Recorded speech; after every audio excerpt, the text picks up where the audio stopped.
Hey everyone, it's Steven. Today I have the 2023 Audi e-tron Sportback. So this is Audi's two-row mid-size luxury SUV, and this is their first entry into the EV market.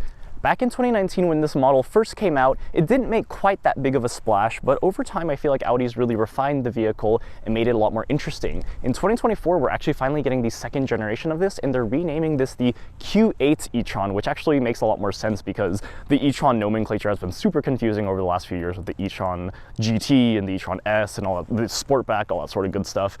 Finally, it's making a bit more sense because this really is just an electric version of Audi's Q8, essentially. So that makes this car a relatively attractive vehicle, and I think a lot of buyers are going to like this car because it's a really good segue from the internal combustion engine vehicles to EVs because it's very, very similar and basically on the exact same platform. The 2023 Audi e-tron Sportback starts at an MSRP of $74,000 for the premium trim, which is going to be the lowest trim, which is what I have here. With the Convenience Plus package, which gives you things like 360-degree camera and adaptive cruise control, that's a $3,500 package. This one comes to an as-tested price of about $80,000. All e-trons come with a 95 kilowatt-hour lithium-ion battery, gives you a range of about 220 miles on a full charge, which is definitely the lowest in the class. Competitors like the I-PACE, the Tesla Model X are going to get a decent amount more, which is definitely one of the, I think the biggest lack of selling points for the Audi e-tron is that the low range is definitely going to give a lot of people range anxiety, given that that definitely still exists amongst people shopping for EVs. All e-tron Sportbacks also get 355 horsepower and 414 pound-feet of torque. That gives you 0 to 60 times about 5.5 seconds when you put in sport mode. There's actually a boost that you get when you put in sport mode, which can crank up the horsepower and torque figures to 400 horsepower and 490 pound-feet of torque, which is very powerful and moves this huge vehicle. Like I said, 5.5 seconds to 0 to 60 is pretty crazy. This power comes from dual electric motors with a single-speed transmission and standard quattro all-wheel drive. The 2023 e-tron gets EPA estimates of about 78 miles per gallon equivalent, which is essentially going to be the electric equivalent of what normal miles per gallons are for internal combustion engine vehicles. Let's talk about the exterior of this 2023 Audi e-tron Sportback. You've got this gorgeous Navara blue metallic color, probably my favorite color in the Audi e-tron lineup. Most of the colors are really grayscale, so I really like that this one is a nice, like, vibrant blue. Looks gorgeous both during the day and at night. You've got your Audi signature headlights here, full LEDs in the front and the rear. Looks fantastic. I love the look of this front fascia. It is very traditional Audi, you know, it doesn't look that crazy. I think with EVs, a lot of other companies are trying to do these crazy bold looks, right? And they work, right, because it's an electric vehicle. But with Audi, they're really keeping it tame and making it look very similar to their internal combustion engine vehicles. You'll notice that you have the standard S-line trim on Audi e-trons, which I think is really weird, right? If it's on all vehicles, why is it even called an S-line, right? I don't really understand that part, but it does black out some of the grille, and you do have some things that resemble vents, but obviously aren't actual vents. Going inside the front here, you actually do have a decent amount of cargo space here. You can put some small things in here. Most people just put a charger cable, things like that, but you could definitely store a few things like a laptop bag, maybe a small backpack. And one thing I also want to show you guys here with the headlights here is that they actually are dynamic, which means that similar to the rear taillights, they actually do kind of go across, and instead of illuminating all at once, they actually have this little nice sequential look to it. Going along the side profile, you have these 20-inch 5-arm wheels. I think they look fantastic, actually. They're very unique, so I think that's one of the few things on this car that make it seem a little bit more, you know, flamboyant than most of the other internal combustion engines, right? This car, these wheels definitely shout EV, in my opinion. Otherwise, going along the side profile, no crazy body lines or anything like that, right? This car is definitely just a normal Audi. You do have the charge port on the side here. So I do like that the e-tron has this like nice yellow outline on it. And you can just open the charge port by pressing the little button right here, and it opens right up. It is all automatic, which is a neat touch as well. And then going on the rest of the side profile, I think that it looks great from the side profile. Of course, this is the only angle that you can really notice that it's a Sportback. So I don't know, I really like the new like coupified SUV trend going on because I think it looks a lot better in my opinion. But you've got that slope roofline in the back. It cuts into headroom a little bit, but this is a huge car, so you get decent headroom in the rear anyways. Now finally going to the rear of the Audi e-tron Sportback, I love the full light bar. I love that across the entire Volkswagen Auto group. I think it looks especially good in the Audi products, and this one is no exception here. You've got dynamic turn signals, as I can show you guys as well. It looks fantastic. I love that. I love that Audi kind of like started that trend, and some other vehicles have been doing that as well now. You've got the e-tron logo here, and you've got Quattro all-wheel drive symbolized there as well. No exhaust vents, of course, as expected, because this is an electric vehicle. But you do have this actually really interesting like small spoiler here, which I guess makes it look a little bit more sporty. Going into the actual trunk, you can open it. Of course, it is automatic as expected. And you do have a decent amount of trunk space. You've got 27 cubic feet of cargo space, which is definitely quite a bit. You can fit a lot of stuff here. Between the front and the trunk here, definitely a lot of storage, which means this is a very practical daily driver. All right, now let's go into the interior of the 2023 Audi e-tron. Before we hop in, I want to show you guys the key fob. Pretty standard. This is the new Audi key fob design. Unfortunately, no remote start option on the key fob, but you can through the My Audi app. So taking a peek inside here, you can immediately see you've got a nice large panoramic sunroof and these nice gorgeous brown leather seats. These are called Audi brown. That's the color that Audi calls it. And I think they look pretty nice with the Navara blue metallic exterior. I think those two colors really complement each other, and I'm really glad that this is not just the standard black interior that most Audis use. At first glance, this car just feels like a normal internal combustion engine car, right? I think that's the really cool part about this car, is that it is so similar to your Q5/Q8. Like, people really won't even notice the difference aside from no engine noise, right? And this is pretty much Audi's setup in most of their larger vehicles. So both in the Q7 and Q8, they have this dual setup here with the infotainment screen on top and the climate controls on the bottom, touchscreen. Both of them are touchscreens, 10.1 inch on top and 8.3 inch, I believe, or 8.8 inches on the bottom. So pretty standard in the Audi group, but it looks pretty nice. I will say this is starting to get a little dated, in my opinion at least. I do think that the 2024 redesign will probably bring some new interesting infotainment stuff here. Hopefully kind of refresh the design a bit, because I do think it's getting a little stale, but just a tiny little bit. Might just be because Audi has been doing it so well for so long that I kind of just want something new now. So going into the actual Audi infotainment system here, looks pretty nice, right? You've got these very smartphone-like graphics. It's pretty fast, easy to use. Apple CarPlay is a big button. You know, all these are big buttons. I will say it's a little weird because some of the things are vehicle settings and some of them are settings. So that's always a little confusing to figure out where the actual settings that control something are stored. But, you know, at the end of the day, it's not the most difficult system to use or anything like that. You've got navigation built in. Pretty easy to use. Again, it's just not going to be able to compete with Google Maps and stuff like that, but it's not bad. You've got your media controls, all that good stuff. You've got charging information, which is a nice little quick button here that you can designate. And you can see immediately that you can tell exactly where your charging percent is. So we've got 89% right here. And it even tells you that, like, for long distance driving, this is going to be what you want, but for daily use, you only want to charge up to that 80% threshold, essentially. You can set up charging profiles and stuff like that to have things pre-charged for you, essentially, if you are charging it at your house. And you have a few options here as well. So there are a lot of charging options out there available, and I do think that this car makes it pretty easy to figure out how much you need to charge. Yeah, so pretty standard Audi stuff. I don't want to go too deep into this because I've looked at this infotainment system a million times now. I'm getting a little bored of it personally, but you've got the standard drive select buttons here. So again, you can control from auto, comfort, efficiency. And yeah, so I've just mainly set in auto. This car is definitely quick enough either way. You do have an adaptive air suspension. Definitely really, really nice for a car this size. Really soaks up those bumps on the road and makes this car feel very floaty and glidey, which I love. You've got a 360 camera here. This is a package again, so this is the lowest trim, the premium, which means that it doesn't come with the convenience package plus by default. So you do have to get that $3,500 additional package to get the 360 surround view camera.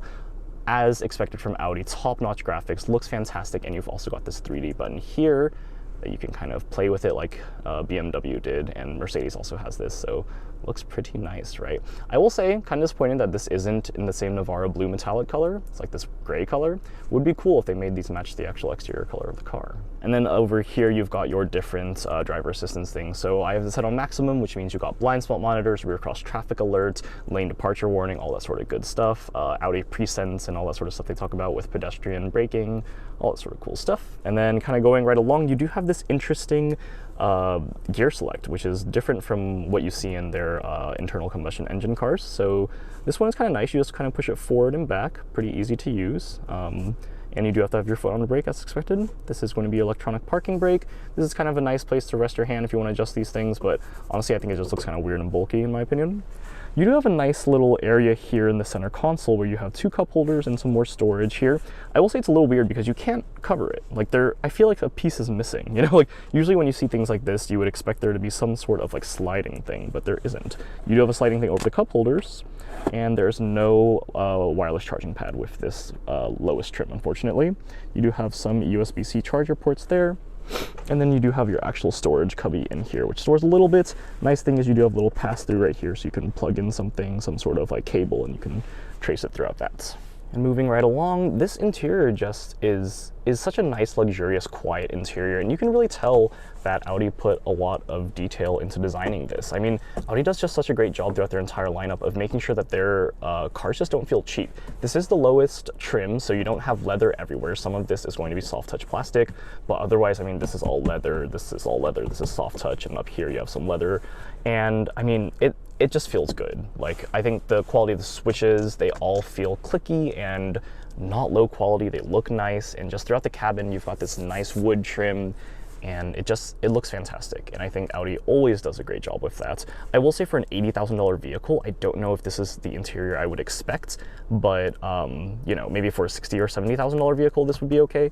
But I do think I would expect a little bit more in terms of like the luxury touches throughout the cabin. But at the end of the day, Audi does a good job. You won't be disappointed with the interior.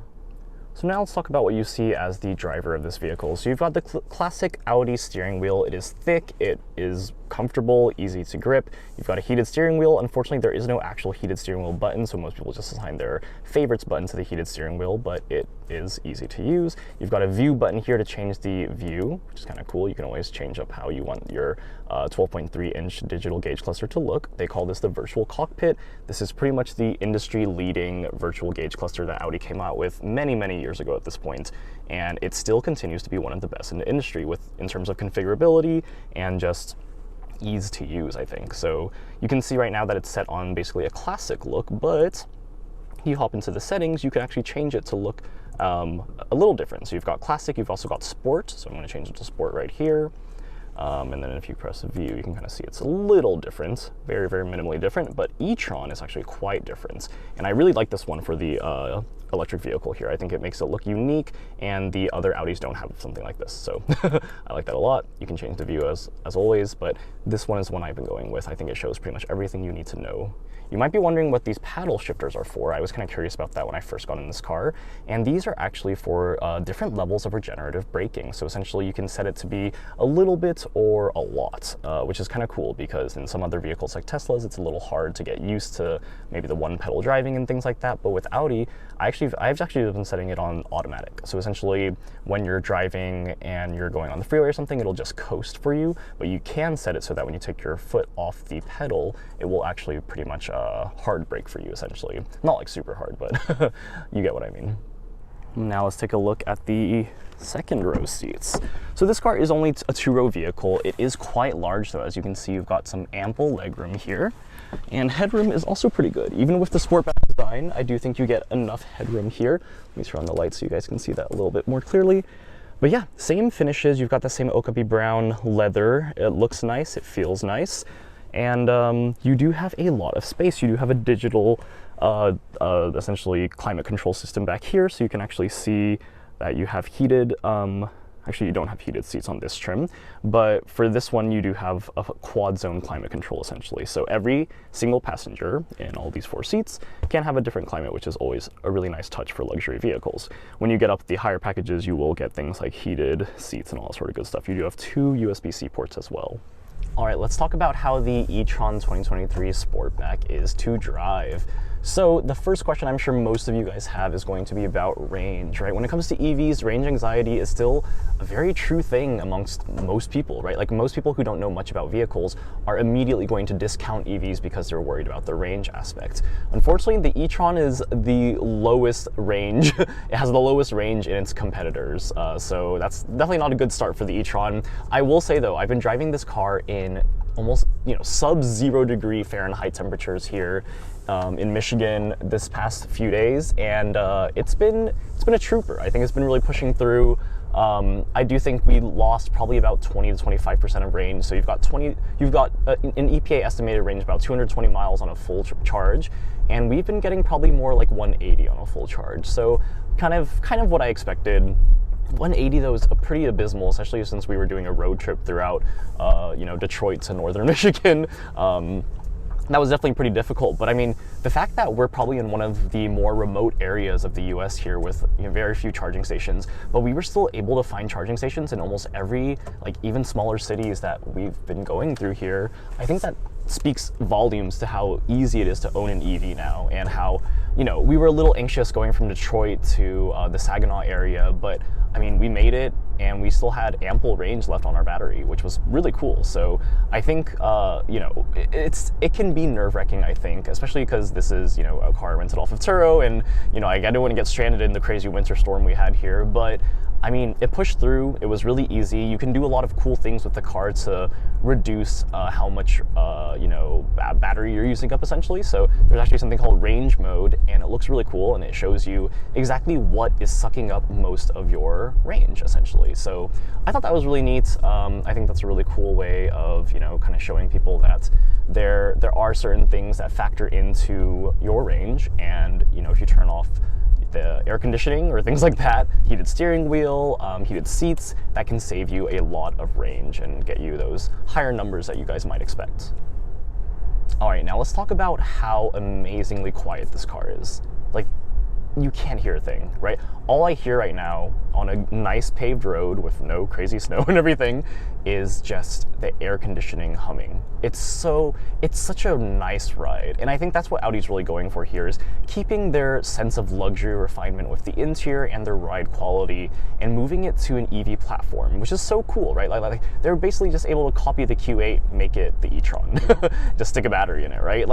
I love that this is a really good transition vehicle from people who are, maybe not as uncomfortable with some of the tech in EVs, and they want something that really feels like an internal combustion engine vehicle. This is such a great segue for people, in my opinion.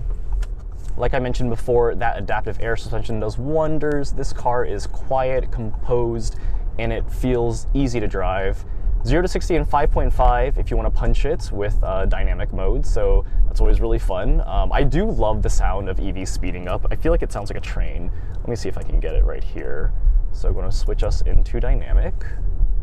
I'll slow down a little bit here.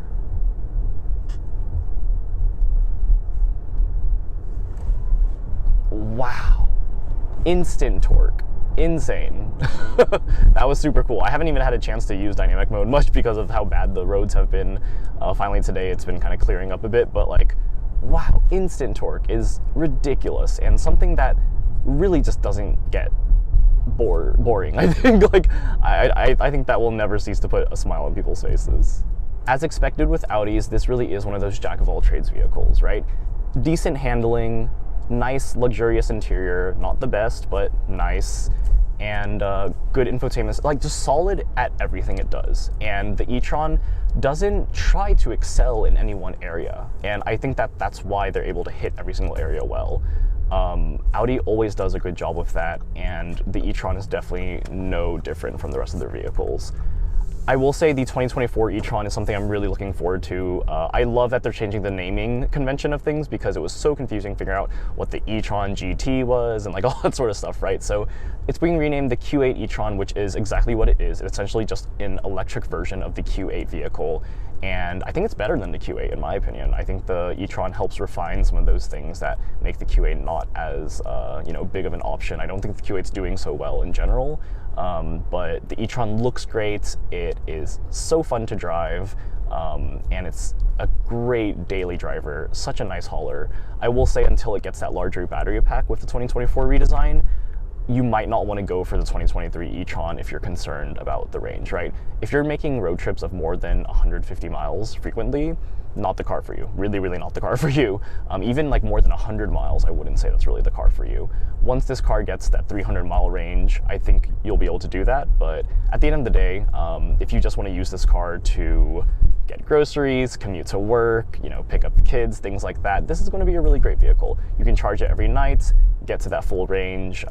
Maybe also don't live in a wintry climate where it drops below 0 degrees frequently. You know, that would help the range and help reduce your range anxiety as well. So overall, I really think this is a great pick. It's not the best thing, and it's not the most innovative thing either, but that's not what Audi was going for with this vehicle. They just want an easy car for you to get from point A to point B in luxury, and they want it to feel like just any of their other luxury SUVs, and Audi did a great job with that. So thank you guys so much for watching. This has been an awesome car to drive. I admit I had some anxiety about the range and like just driving an electric vehicle in sub-0 degree weather, but honestly, at the end of the day, this car has been awesome and quiet and really pulled us through this crazy winter storm. So I'm pretty happy about it. I hope you guys enjoyed this review. If you want to check out some of my other reviews, you can click up here and subscribe down here, please. Let me know in the comments what you think about the e-tron. Are there any other vehicles you think are a lot cooler? Or, you know, is the e-tron really your pick for the EV and the midsize luxury SUV segment? All right, I'll see you guys in the next video. Bye.